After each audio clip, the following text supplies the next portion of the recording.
Guys, dito tayo sa Erawan ngayon. Ayan siya, papakita ko na sa inyo CR. Ito siya guys. Ito nyo, ayan yung CR. Tapos ayan yung mga sabon. Kaganda diba guys? Pero malinis rin yung ano niya. Kaka-poops ko lang kanina guys. Kaya, ayan, papakita ko naman ng loob.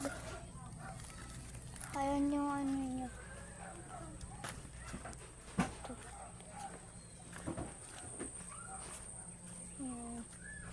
Ito. Ayan. Ayan.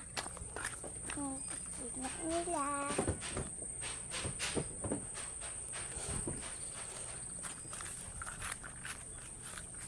Bye-bye. Ayan lang. Bye-bye.